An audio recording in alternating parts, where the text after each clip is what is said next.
Now we are changing the conversation. We are going to be speaking about gender-based violence, and Ruckus has this interview. Ah, right. So this morning, like I told you guys before, we'll be chatting about, equality, respect, and responsibility. And to help me discuss that a bit, I want to say good morning and welcome to Josanne Leonard. She is a development consultant and the chief plotter. Good morning, Josanne. Good morning, and good morning to all your viewers and listeners.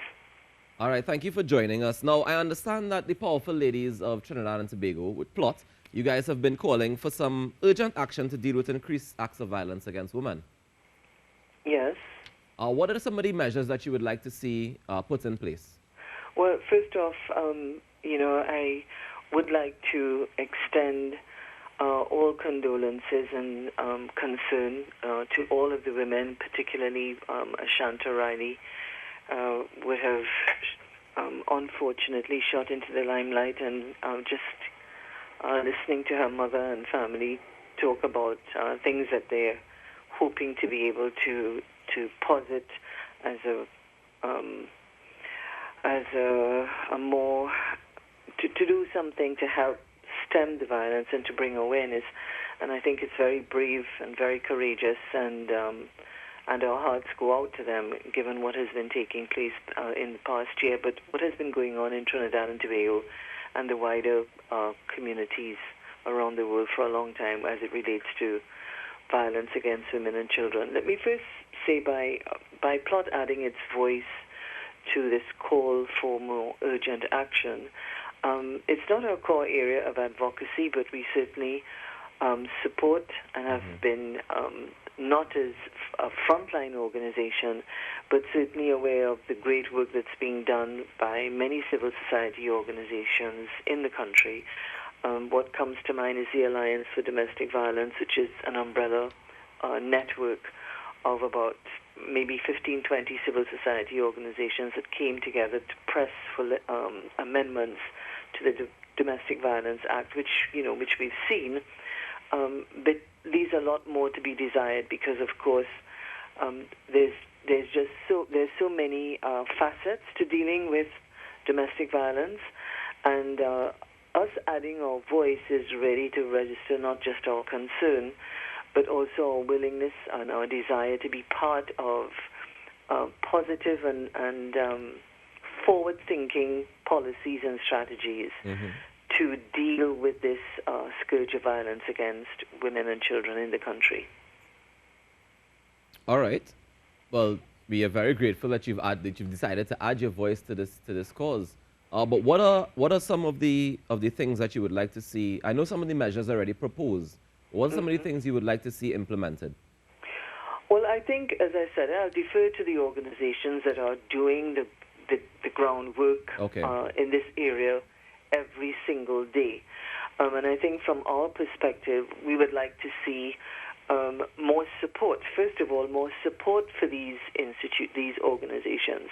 A lot of these NGOs and CBOs that have to raise funds, but they're dealing with issues that go beyond the headlines, that go and unfortunately the very sad and disturbing headlines when a woman is beaten and or killed and or subjected to, or children subjected to violence. So I think that the things that we would like to see will be, in as much as we've made strides with the amendments to the Domestic Violence Act, and that was an initiative of this alliance as well as the Law Association and the Equal Opportunity Commission, that we would really like to see stronger measures being taken in the area of policy making and support for these institutions. So more effective policing, and we do commend the Trinidad and Tobago Police Service for the setting up of their unit, but that we need a lot more in terms of being able to police and maybe the powers and so for police to be able to intervene, trained police to be able to intervene to seek emergency protection orders. One of the recommendations was even electronically, and we're doing that a lot more through judicial officers.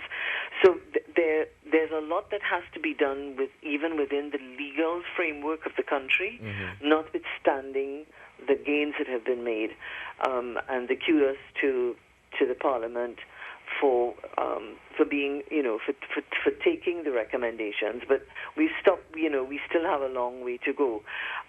Linked to that would, of course, be the way that the courts work and the delays that we have generally in the court system, so that when it comes to dealing with matters of domestic violence, it can make the difference between a woman being alive or a woman being dead in terms of restraining orders or when things go before the court or interventions and that kind of thing.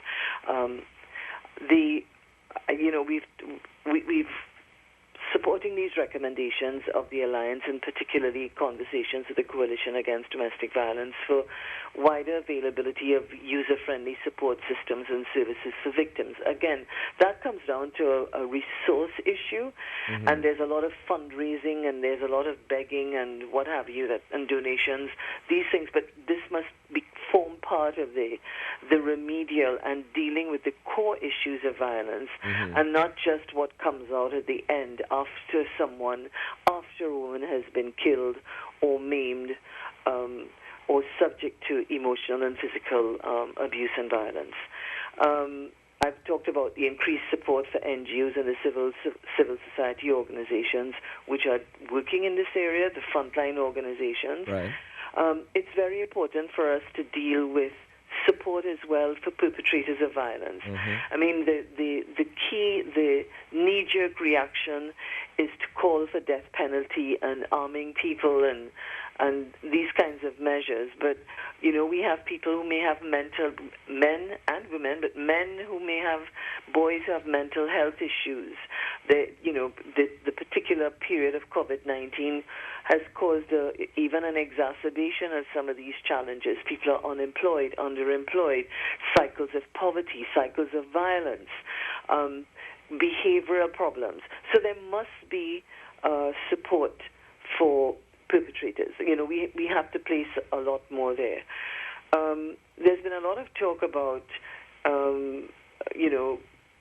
parliamentarians and others and civil groups calling for women to be, taking advantage of applying for firearms and so. And again, one doesn't condemn or one doesn't condone in the sense that violence begets violence, as they say, and our instinctive reaction is wanting to protect ourselves, wanting to protect our families, wanting to protect those in our care.